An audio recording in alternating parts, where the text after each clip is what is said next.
The first night at NYSC camp in Kefi was supposed to be the start of a new chapter for me. Esther, a 22-year-old village girl from a small town in Benue State.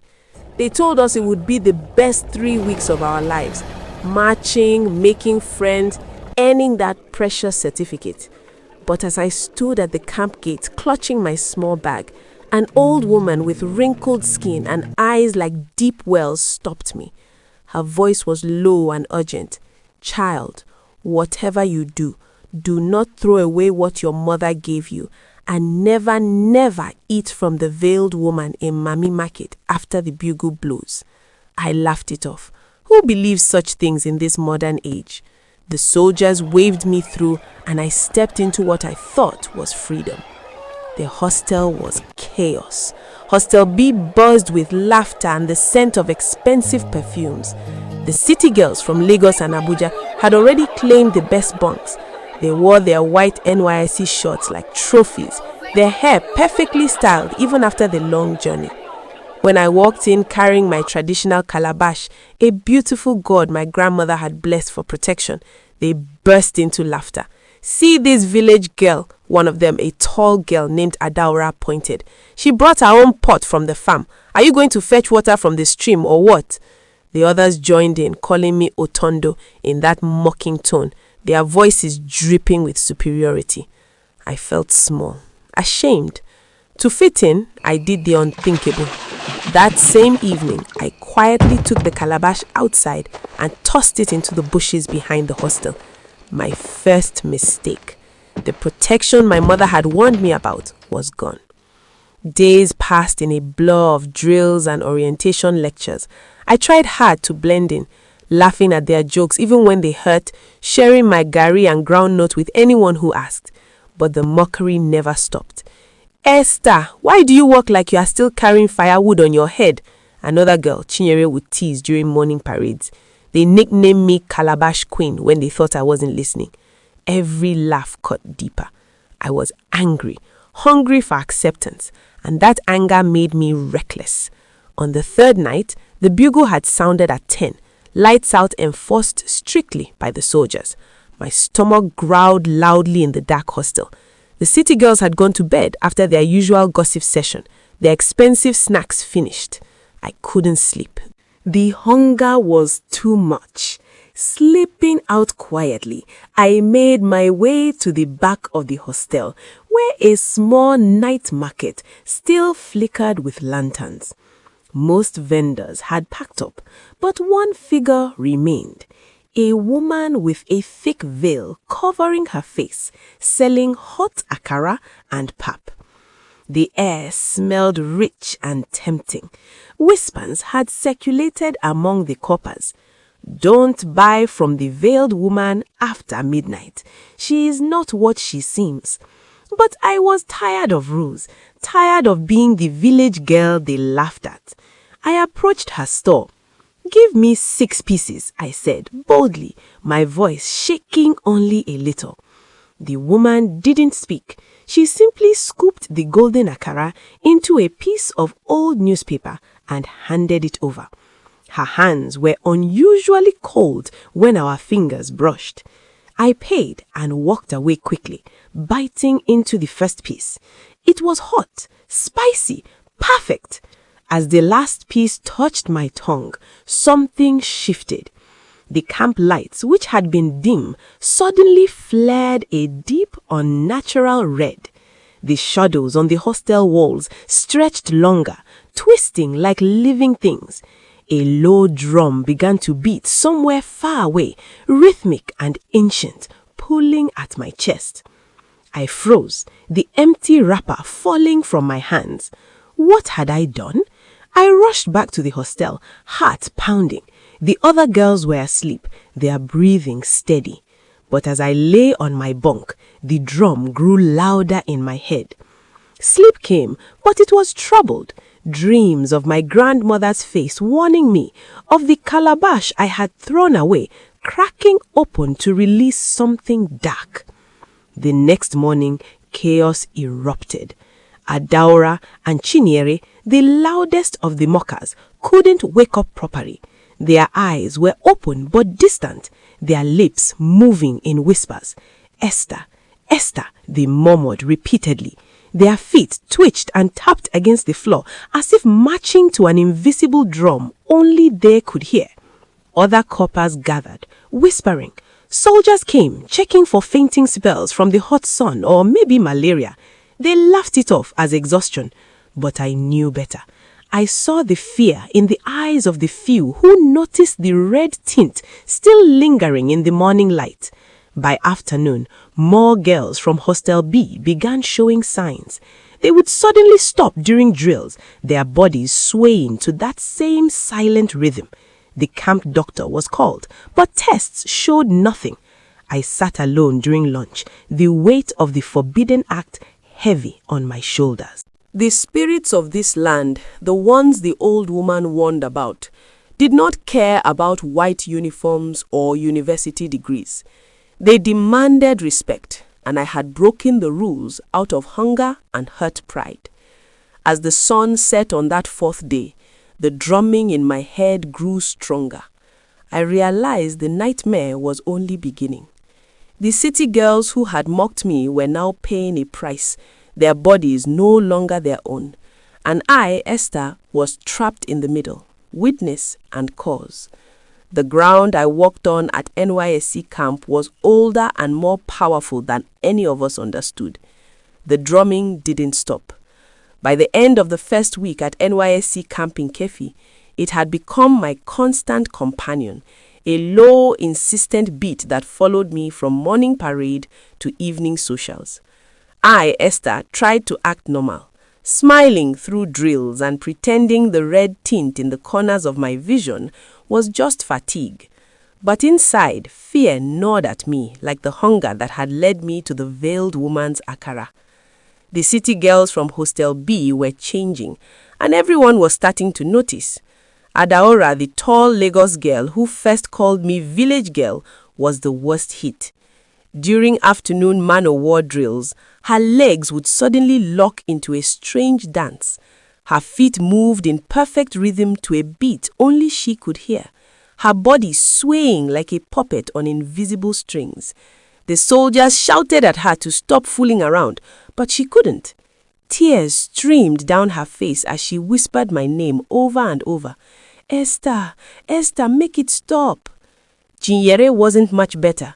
She would freeze mid-sentence during lectures, her eyes rolling back, lips forming silent words that looked like apologies. The other coppers began avoiding our hostel. Whispers spread faster than the camp rumor mill. "Something is wrong with Hostel B. It's like juju." I kept quiet, but guilt twisted in my stomach. I had thrown away the calabash my grandmother gave me, the one filled with protective herbs and prayers. In its place, I had eaten the forbidden food. Now the spirits were awake, and they were using the mockery against the mockers. Every laugh they had thrown at me was turning into a chain around their ankles. The mockery transformation was happening right before my eyes, and I was powerless to reverse it. One night, around 1 a.m., I couldn't bear the guilt anymore. The camp was silent except for the distant sound of generators. I slipped out again, this time heading straight to the back of the hostel where the veiled woman had been. The stall was empty, but a single lantern still burned with that same unnatural red flame. As I approached, the air grew thick, heavy with the smell of incense and something metallic, like blood. A voice whispered from the shadows, not the vendors, but an older, ancient one that seemed to come from the ground itself. "You discarded what protected you, child. Now the land demands balance." I fell to my knees, tears burning my eyes. "Please, I didn't mean for this. The girls, they were just teasing. Make it stop." The voice laughed softly, a sound like dry leaves scraping stone. "Teasing? They stripped you of dignity. They mocked the old ways you carried. The transformation has begun. Their bodies now dance to the rhythm of the ancestors they laughed at. But it will spread, Esther, unless you offer something greater. Before I could ask what it wanted, the lantern flickered and went out. I ran back to the hostel, heart racing. Inside, the scene had worsened. 3 more girls from our block were now affected. They sat on their bunks, rocking gently, their white NYSC shorts stained with red dust that appeared from nowhere. Their mouths moved in unison, chanting my full name in a language that sounded like Tiv, mixed with something older, something pre-colonial. The soldiers had started calling it mass hysteria, blaming the stress of camp life and the heat. But I knew the truth. The forbidden act was feeding on their mockery, turning their superiority into submission. During the second week, the camp authorities brought in a psychologist from Abuja. She spoke to us in the auditorium, explaining how group anxiety could manifest physically. The girls nodded politely, but as soon as she turned her back, Adaora's feet began tapping again. This time, the rhythm was louder, audible to everyone, a steady primal beat that made the wooden floor vibrate. Some coppers started recording on their phones, uploading shaky videos with captions like NYSC camp horror and what is happening in Kefi. The mockery had flipped. Now, the city girls were the ones being watched, pitied, and secretly filmed. I tried to help them. One evening, I sat beside Adaora on her bunk and held her cold hands. "I'm sorry, Esther. I threw away the calabash because of what you all said. If I had kept it, maybe none of this would have happened." Her eyes focused for a moment, filled with terror. "Esther, the drum, it's inside me now. It wants us to dance forever. Please, find the veiled woman. Beg her." That night, I returned to Mami Market with a small offering, my last packet of biscuits and a bottle of pure water. The veiled woman was there again, her face still hidden. This time, she spoke, her voice like wind through dry grass. "The curse grows with every laugh they once directed at you. The more they mocked your village ways, the stronger the spirits rise. To slow it, you must reclaim what you discarded. But the calabash is broken now. You will need something more personal, your own blood, mixed with the soil of this camp." I hesitated. The thought of cutting myself in the dark terrified me. But watching Chinendie twitch uncontrollably during dinner the next day pushed me over the edge. After lights out, I snuck behind the hostel with a small blade from my shaving kit. I made a shallow cut on my palm, letting a few drops fall on the red earth where I had thrown the calabash. The ground seemed to drink it in, and for a moment, the drumming in my head softened. Yet, relief was short-lived. By the end of the second week, the transformation had deepened. The affected girls no longer just danced in their sleep, they moved together during the day, forming a strange, synchronized line during parades, stepping in perfect unison to the invisible drum. Soldiers shouted commands, but the girls marched to their own rhythm, eyes glassy. Rumors reached the camp commandants. Investigations began. Some coppers whispered about African storytelling come to life, about old spirits that still guarded NYSC camps, built on ancestral land. I realized then that the nightmare wasn't just about me anymore. The Forbidden Act had opened a door, and the spirits were walking through it, using the very mockery that started everything as fuel for their revenge. The city girls who once laughed at my calabash were now prisoners of an ancient beat, their bodies no longer obeying them.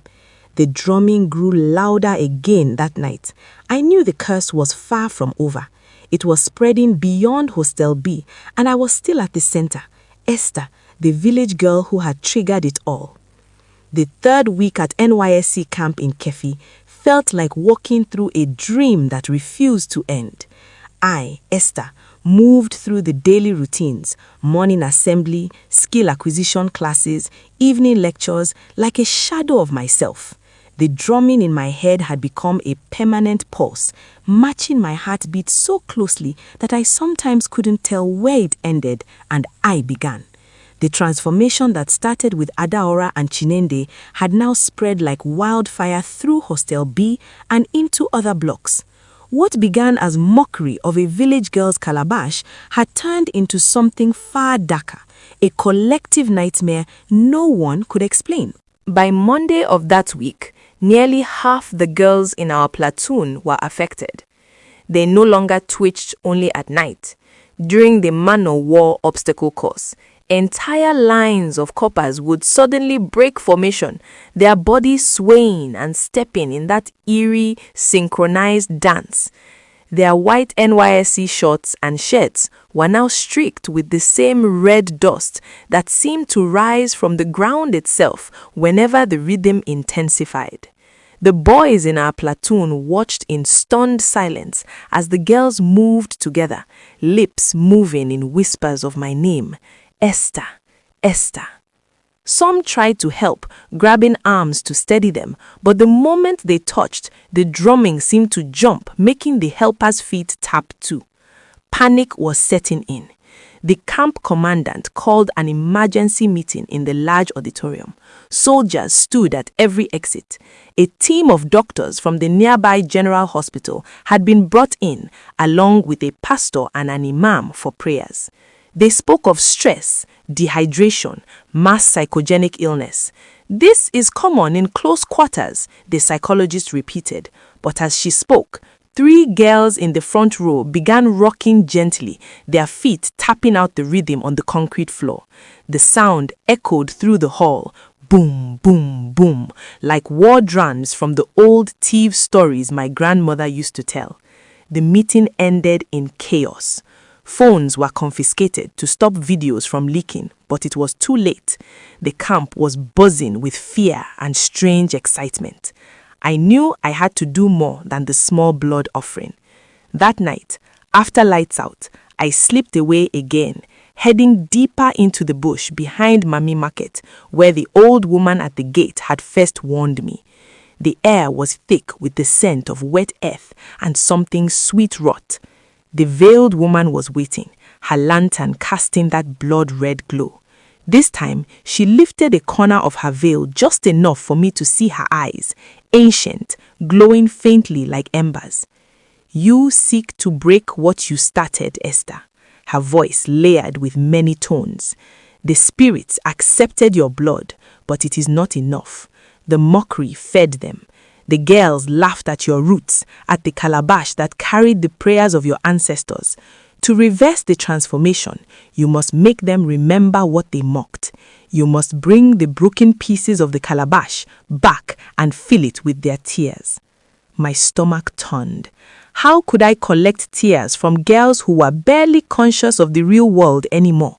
But the alternative was watching the entire camp descend into this living nightmare. The next day, I approached Adaora during a quiet moment between drills. She was sitting alone under a tree, her body still swaying slightly. I knelt beside her and spoke softly. Adaora, remember how you laughed at my calabash? That god was my protection. I threw it away because of your words. Now the land is angry. Cry for me. Cry for what you did. Let your tears fall on the broken pieces. At first, she stared blankly, but then something shifted. Her eyes cleared for a brief second, filled with regret. Tears welled up and spilled down her cheeks. I had hidden the shattered fragments of the calabash in my bag, the ones I had secretly retrieved from the bushes. I held them out, and her tears dripped on the dry gourd pieces. One by one, I did the same with Chinyere and 2 other girls who could still respond. Each tear seemed to make the drumming in my head soften just a little, like a storm beginning to pass. Yet, the spirits were not satisfied so easily.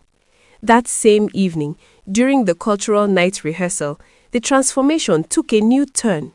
The affected girls stood up in the middle of a dance performance and began moving in perfect formation, their bodies performing an ancient ritual dance none of them had ever learned. Their movements were graceful yet terrifying, hips swaying, arms raised to the sky, feet stamping the ground in a rhythm that made the stage vibrate.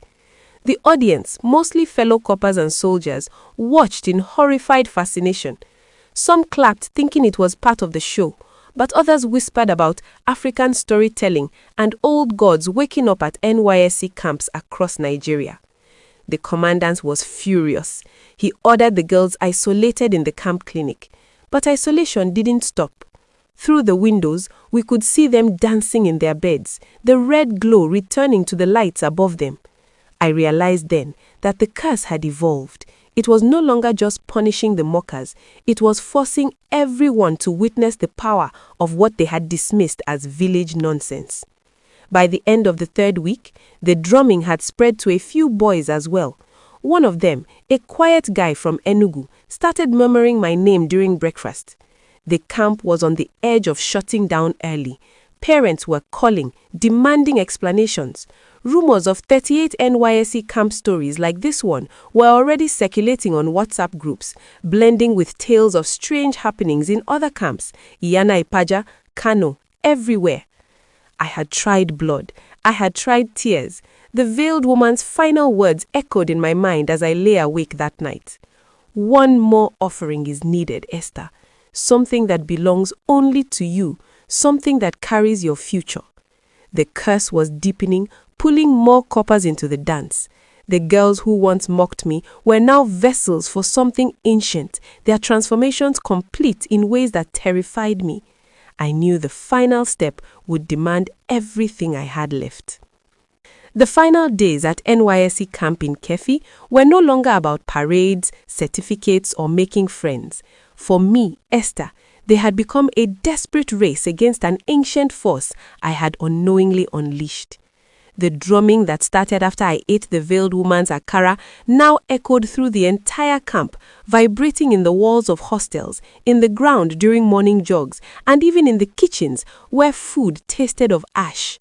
What began as mockery of a village girl's calabash had grown into a full transformation that threatened to swallow every copper in sight.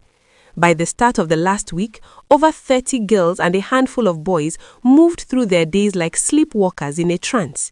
They formed silent circles during free periods, stamping their feet in perfect unison while their lips whispered my name like a prayer or a curse. Their white NYSC uniforms were permanently stained with that unnatural red dust, as if the soil of the camp itself had claimed them. The soldiers no longer tried to stop the dancing. Instead, they watched with wide eyes, some crossing themselves, others muttering about juju and old stories from their villages. The camp clinic was overwhelmed. Doctors spoke of unknown neurological outbreak, but their tests revealed nothing. Videos had already leaked online, sparking conversations about strange NYSC camp stories across Nigeria. I knew the time had come for the final offering. The veiled woman had been clear. Something that belongs only to me, something that carries my future. That something was my NYSC call-up letter, the document that represented my dreams, my education, my hope for a better life beyond the village. It was the reason I had come to camp in the first place, the paper I had guarded more carefully than my own life. On the penultimate night, after the bugle sounded, and the camp fell into an easy silence, broken only by distant drumming, I slipped out one last time. I carried the broken pieces of the calabash, now soaked with the tears of the mockers, and my call-up letter folded tightly in my palm. The path behind Mami Market felt longer, darker. The veiled woman waited under the blood-red lantern, her presence making the air heavy and cold. Place them together, she instructed, her voice a chorus of ancestors. The calabash that was discarded, the tears that acknowledge the wrong, and the paper that holds your tomorrow. Burn them with fire from the land itself. I hesitated, tears streaming down my face. This letter was my future, job opportunities, escape from poverty, the pride my mother would feel when I passed it. But the camp was breaking. Adaora could no longer speak, only dance. Chinyere's eyes had turned glassy, her body moving even when she tried to resist. If I did nothing, the transformation would spread beyond Kefi, becoming one of those whispered 38 NYSC camp stories told in hushed tones for years. With shaking hands, I arranged the calabash shards on a small circle on the red earth. I placed my call-up letter in the center and sprinkled the collected tears over everything. Using a match from my pocket, I set it alight. The flame caught quickly, burning with an unnatural green hue before shifting to that familiar blood red. Smoke rose thick and sweet, carrying the scent of herbs, incense, and something metallic. As the paper curled and blackened, the drumming in my head reached a deafening crescendo, then suddenly stopped.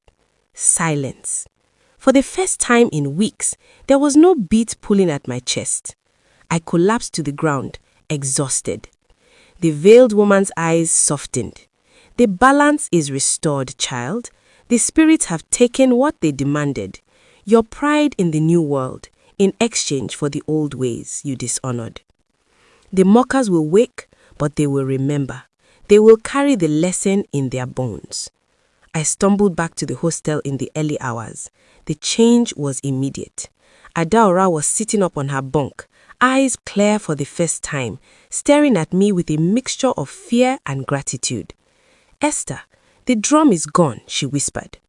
One by one, the girls stared. Their bodies no longer moved against their will. The red dust on their uniforms had vanished. By morning assembly, the entire platoon looked normal again. Tired, shaking, but free. Yet, nothing was truly the same. The city girls who had once laughed at my calabash now avoided my gaze, their faces pale with the memory of what they had endured. During the final parade, when the commandant handed out certificates, Adaora and Chinyere stood beside me in silence. No more teasing, no more village girl jokes. They had been transformed, not just in body during those weeks, but in spirit. They had felt the power of the land they had mocked through me. As we packed our bags on the last day, the old woman at the gate appeared again. She looked straight at me and nodded once, a small smile on her wrinkled face. "You listened too late, but you listened. Respect the ground, Esther. NYSC is not just about the certificate. It is about remembering who you are." I left Kefi changed. The forbidden act cost me my call-up letter and nearly my sanity, but it had taught everyone in Hostel B a lesson deeper than any orientation lecture. The spirits of the land do not care about city accents, expensive perfumes, or university degrees. They demand respect for the old ways. The camp closed without official explanation. Officially, it was mass fatigue. Unofficially, coppers shared quiet stories in their WhatsApp groups, tales of drumming, dancing, and a village girl named Esther who brought the ancestors to NYSC Nigeria. I never got a replacement call-up letter easily. My future had to be rebuilt from scratch. But I carried something more valuable, the knowledge that mockery can awaken forces stronger than any of us, and that transformation cuts both ways. Have you ever experienced something unexplained at NYSC camp?